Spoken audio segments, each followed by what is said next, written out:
जय गुरु जी संगत जी गुरु जी की कृपा गुरु जी के आशीर्वाद से आज का जो सत्संग हम आपके साथ शेयर कर रहे हैं सुलेखा आंटी का सत्संग है। बहुत प्यारा सत्संग है, ब्लेसिंगफुल सत्संग है। तो मेरी विनती है सभी गुरु परिवार से कि आप सत्संग को अंत तक सुनिए, ध्यान से सुनिए, पूरा सुनिए। सत्संग का मतलब होता है सत्य का संग, और सत्संग की प्राप्ति हमें जब ही होती है जब गुरु कृपा होती है। तो हम सभी बड़े भाग्यशाली हैं कि हमें सत्संग सुनने का सौभाग्य प्राप्त हुआ। और अगर आप भी अपने सत्संग अनुभव शेयर करना चाहते हैं तो हिंदी में साफ राइटिंग में आप अपना सत्संग लिख कर हमारी जीमेल आईडी पर सेंड कर सकते हैं, ताकि आपके द्वारा सुनाए गए सत्संग से जो भी गुरुजी महाराज की नई जुड़ने वाली संगत है उन्हें गुरुजी के कल्याण, महिमा, अनुभव के बारे में ज़्यादा से ज़्यादा पता चले। और अगर आपको सत्संग पसंद आए तो आप इसको लाइक कीजिए, चैनल को सब्सक्राइब कीजिए, ज़्यादा से ज़्यादा संगत में शेयर कीजिए और बेल आइकन दबाना बिल्कुल नहीं भूलिएगा। जब भी कोई लेटेस्ट सत्संग आएगा उसका नोटिफिकेशन आपके पास आएगा। तो चलिए संगत जी, चलते हैं गुरुजी महाराज के सत्संग की ओर। सत्संग शुरू करने से पहले करते हैं गुरु जी का मंत्र जाप। ओम नमः शिवाय, शिव जी सदा सहाय। ओम नमः शिवाय, गुरु जी सदा सहाय। जय गुरु जी संगत जी।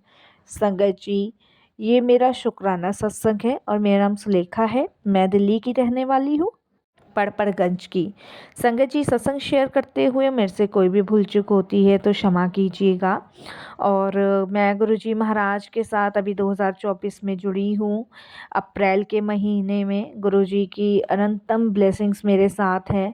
और सबसे भी बड़ी बात है संगत जी कि गुरुजी ने हमारे ऊपर से इतना भयानक वाला ब्लैक मैजिक ख़त्म किया है, जिसके लिए मैं जितना भी शुक्राना कर लूँ मालिक का उतना ही कम है। संगत जी, मेरे बड़े बेटे पे इतना बुरा ब्लैक मैजिक मेरे खुद के ही ससुराल वालों ने किया था कि मेरा बेटा पूरी तरीके से संगत जी टूट चुका था। संगत जी, कोरोना के टाइम से ही संगत जी उसे एकदम से रात को डरावने सपने आते थे, वो डर जाया करता था। और संगत जी किसी काम में उसका मन नहीं लगता था। संगत जी ये लगा लीजिए, उसने 10th भी बड़ी मुश्किल से पास करी। इतना ब्लैक मैजिक था, इतना वो बीमार रहता था संगत जी की बस मैं आपको बता। और इतने हमने टेस्ट भी करवाए, रिपोर्ट्स भी सारी नॉर्मल आती थी। डॉक्टर्स का कहना था कि भाई बीमारी भी नहीं समझ आई जो उसकी दवाइयाँ कराई जाए। और संगत जी मैं इधर उधर भी दिखाती थी तो लोगों ने बताया कि इस पे बहुत बड़ा किसी ने कुछ कर रखा है और ज़्यादा समय भी नहीं है इसके बचने का। और क्योंकि संगत जी कुछ भी नहीं था, सूख के बिल्कुल काटा हो गया था, हड्डियां हड्डियां मेरे बच्चे की दिख रही थी। और ये करने धरने वाला कोई और नहीं संगत जी, मेरे खुद के ससुराल वाले थे जो मेरे बच्चे से जलते थे। संगत जी, हम 3 दौरानी जिठानी हैं, तीनों के पास कोई मतलब दोनों के पास कोई लड़के नहीं है, मेरे पास 2 लड़के हैं और दोनों के बच्चे नहीं हुए। ये समझ लो कि सभी घर में मुझे पूछते थे क्योंकि मेरे बच्चे थे, उन्हें नहीं पूछते थे। इस चीज़ की उनको बड़ी जेलस रहती थी। और संगत जी हमेशा उन्होंने मेरे बच्चों पे नज़र गड़ाए रखी। संगत जी, जब बच्चा मेरा छोटा था और मेरे से जो छोटी वाली दौरानी है संगत जी, जब उसकी शादी हुई थी तो उसने संगत जी 1 डेढ़ साल तो ये समझ लीजिए मेरे बच्चे को ऐसे काबू करके रखा जैसे संगत जी मैं उसकी माँ ही नहीं हूँ। और संगत जी बड़ी मुश्किल से मतलब मेरा बच्चा फिर मुझे मानने लगा, समझने लगा। मैं संगत जी अपने ससुराल वाले से अलग होकर किराए के मकान में रहने लगी। मैंने कोई ज़मीन जायदाद का हिस्सा कुछ भी नहीं लिया। जो भी घर खड़ा किया वो सब अपनी मेहनत से किया, मेरे पति ने और मैंने दोनों ने मिलके किया। लेकिन संगत जी बीच वाली संगत जी मेरे बच्चे के पीछे ऐसी हाथ धो के पड़ी है कि बस पूछो मत। संगत जी क्योंकि वो बंगाली साइड के हैं और मेरे देवर ने लव मैरिज करी थी, तो संगत जी उनके साइड में जादू टोने और ये काली माँ की पूजा पाठ बहुत होती है। तो संगत जी उन्होंने मेरे बच्चे पे इतना बुरा करवाया कि मैं बालाजी भी लेके गई अपने बच्चे को, जहाँ पे संगत जी मेरा बच्चा खेला, खूब खेला। तब मेरे को पता चला कि मेरे बच्चे के ऊपर कुछ कर रखा है। मैं इतनी परेशान थी अपने बच्चे को लेके कि मैं कहाँ जाऊँ कहाँ नहीं जाऊँ। संगत जी मेरे लिए तो देखिए बड़ी मुसीबत थी। मैं घर देखूँ, बच्चे को देखूँ, क्या क्या करूँ। इतना बुरा असर संगत जी, कपड़े फाड़ लेता था, चिल्लाता था, रात रात को डरता था, भागता था, कुछ खाता नहीं था, पीता नहीं था, सोता था। और सोया तो सोता ही रह गया, ना दिन में जाग रहा है ना रात में जाग रहा है। मतलब ऐसे संगत जी की कोई हैवानियत शैतानी हवा जो है उसके शरीर में घुसी पड़ी है, जो उसको कुछ करने ही नहीं दे रही। और संगत जी नहाता नहीं था, पानी से बहुत डरता था, बहुत डरता था, जबकि सारे टेस्ट करवा लिए, डॉक्टर यही कहते रिपोर्ट भी नॉर्मल आ रही, टेस्ट में भी कुछ नहीं आ रहा। तो भैया जब बीमारी होगी तभी तो इलाज करेंगे डॉक्टर भी, और जब हम कराएंगे, बीमारी भी कुछ नहीं, तो भैया ऐसा था क्या। संगत जी फिर हमने एक बाबा जी को दिखाया, जिन्होंने हमें बताया कि ज़्यादा समय नहीं है इसके पास, कुछ ही समय है, और इतने समय में अगर तुम बचा सकते तो बचा लो, नहीं तो बचना बड़ा मुश्किल है इसका। कुछ उपाय बताए तो उन्होंने कहा कि भैया मैं तो इतने ही उपाय कर सकता हूँ, ये तो आप किसी बड़े उसको दिखाओ, बाबा बाबा को, जिन्हें ये काली विद्या वगैरह आती हो, और नहीं तो आप तो अपना लड़का हाथ से खो दोगे। अब तो संगत जी हम बड़े परेशान, ये समझ लो हलक से रोटी भी नीचे नहीं उतरती थी इसको देख देख के, बच्चे को अपने। मैं दिन दिन रात रोती थी, इसके पापा भी संगत जी ये समझ लो पैसा पानी की तरह, जैसे कहते हैं ना, यूं ही बहाए जा रहा है, ये ऐसे बहा रहे थे, लेकिन नहीं, कोई फर्क नहीं पड़ रहा था। और संगत जी मतलब ये समझ लो कि ससुराल का एक भी बंदा मेरे बच्चे को नहीं देखने आया कि क्या हुआ क्या नहीं। और मेरी जो दौरानी थी बीच वाली, वो इतनी हंसी उड़ाती थी, आस पड़ोस से सबसे कहती फिरती थी कि अभी तो कुछ नहीं और बुरा होगा इसके बच्चे के साथ, और इसके साथ बुरा करोगे तो बच्चे, इस तरीके से बातें करती थी। मुझे पड़ोसी बता देते थे कि ऐसे ऐसे तुम्हारी दौरानी कह रही थी।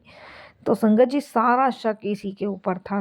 कितनी बार तो संगत जी मैं कपड़े इसके घर से निकाल निकाल के अपने बच्चे के लेकर आई, और उन पे काले साई पूत रही है, कभी किसी पे लाल सिंदूर लग रहा है, पता ही नहीं क्या क्या क्या क्या।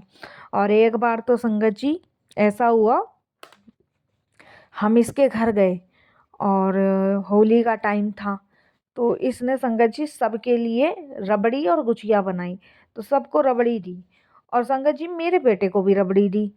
तो सबकी रबड़ी तो संगत जी वाइट, लेकिन मेरे बेटे की रबड़ी जो थी वो संगत जी हल्की हल्की सी ब्लैक ब्लैक हो रही थी। मैंने कहा सबकी रबड़ी तो भैया वाइट वाइट है, ये इसकी रबड़ी क्यों ब्लैक ब्लैक है। संगत जी मैंने उसमें चम्मच मार के देखी तो उसमें नीचे की साइड संगत जी ऐसे पथरीले से राख टाइप के नहीं होते, ऐसी भभूति टाइप की सी दिखी मुझे। मैंने अपनी दौरानी को पूछा, मैंने कहा नीलम इसमें क्या डाला है, और ये तो ऐसी लग रही है। तो कहती है अरे वो कटोरी में कुछ लग रहा होगा तो इसकी वजह से हो गया होगा। और संगत जी मतलब उस दिन भी मेरा शक पक्का रखा, किसने कुछ डाल दिया मेरे लड़के के में। संगत जी बस आप फिल्म नहीं मानोगे, क्योंकि इसको किसी ने बता रखा है कि तू जब किसी बच्चे की बलि देगी तभी तू संतान को पा पाएगी। तो वो तो शुक्र मनाओ कि गुरुजी मिल गए, और गुरुजी ना मिलते तो पता नहीं क्या होता बच्चे का मेरे। गुरुजी महाराज की कृपा से मेरा बच्चा सेफ है, महफूज है, तो मैं तो बहुत शुक्राना करती हूँ। मेरे को गुरुजी के बारे में संगत जी मेरी खुद की भाभी ने बताया कि गुरुजी का दरबार है, तुम वहाँ लेके जाओ। वहाँ लेके गई संगत जी, और उसी दिन शाम को देखिए गुरुजी ड्रीम में आया। गुरुजी ने मुझे बताया कि मेरे बच्चे के पास ज़्यादा समय नहीं है। मैं तो संगत जी बहुत रोई, मैंने तो अपनी भाभी को बोला, तो मेरी भाभी बोली कि तुम किसी के सामने मत रो, इनके सामने ही बैठ के रो और इनके से ही कहो। मेरे को फिर स्वरूप पहुंचाया, मैंने गुरुजी का लॉकेट स्वरूप डाला बेटे के गले में, और स्वरूप के आगे खड़े होके संगत जी मैं तो बहुत रोई। और मैंने कहा अब आप ही के हवाले हैं, अब जो करना है आप करो, मैंने तो आपको सौंप दिया। तो गुरुजी की कृपा, गुरुजी महाराज की ब्लेसिंग्स से संगत जी मेरा बच्चा ठीक हुआ। गुरुजी ने कुछ उपाय बताए, वो मैंने करे, सत्संग के माध्यम से सुने मैंने, जैसे मेरी भाभी ने बताया वैसे कि इससे पता चलता है क्या गुरुजी हिंट दे रहे हैं। संगत जी गुरुजी ने बताया कि आप गाय को हरा चारा खिलाओ, और 7 हल्दी की गांठ अपने बेटे के ऊपर से उतार के किसी नदी में डाल दो, और शुक्रवार वाले दिन आप काले चनों का दान कर दो किसी को भी। तो मैंने तो संगत जी वही करा, और वहीं का जल प्रसाद पिलाया, लंगर प्रसाद कराया। अब कहीं जाके मेरे बच्चे में राहत है, और अब कहीं जाके मेरा बच्चा थोड़ा बहुत ठीक ठाक है। और नहीं तो संगत जी आप बिलीव नहीं करोगे कि इतनी परेशान थी मैं, बहुत परेशान। जो भी था मेरे बच्चे के ऊपर नेगेटिविटी, जो भी भूत प्रेत, वो गुरुजी की कृपा से दूर हुआ है। और नहीं तो संगत जी पॉसिबल ही नहीं था। वो कहते हैं ना, जाको रखे साइयाँ मार ना सके कोई।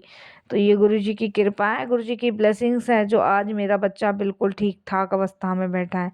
तो मैं तो शुक्राना करती हूँ गुरुजी से कि इतना बड़ा ब्लैक मैजिक। बस यही कहती हूँ कि गुरुजी ऐसे लोगों को थोड़ा सा तो सबक सिखाओ, ताकि इन्हें पता चले किसी के बच्चे को ऐसे ब्लैक मैजिक से अपने घेरे में लेना कितना खराब होता है। अरे भाई, तुम तो ब्लैक मैजिक करके अलग हो जाओगे, लेकिन सामने वाला क्या करेगा, उसके तो सब कुछ ही निकल जाएगा, सबके प्राण ही निकल जाएंगे। भाई अगर उसकी संतान को कुछ हो जाए, मैं पेरेंट्स से पूछो कि उनके ऊपर क्या असर होता है।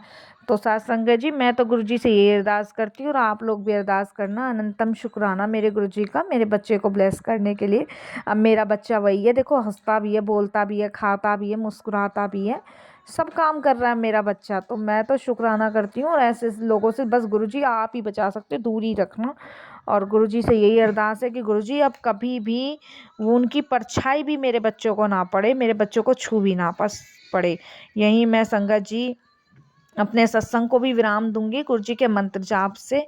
और यही कहूँगी साथ संगत जी कि आप सब भी लोग गुरुजी से मेरे बच्चे के लिए अरदास कीजिएगा, विनती कीजिएगा कि मेरे बच्चे को आगे तक के लिए ठीक रखे। क्योंकि संगत जी बड़ी मुश्किलों से मैंने अपने बच्चे को पाला पोसा है और इतना बड़ा किया है। अब मैं यहीं अपने सत्संग को विराम देती हूँ। शुक्राना गुरुजी आपका, हमें जोड़ने के लिए, अपनी संगत के रूप में बनाने के लिए, चुनने के लिए अनंतम शुक्राना। ओम नमः शिवाय, शिवजी सदा सहाय। ओम नमः शिवाय, गुरुजी सदा सहाय।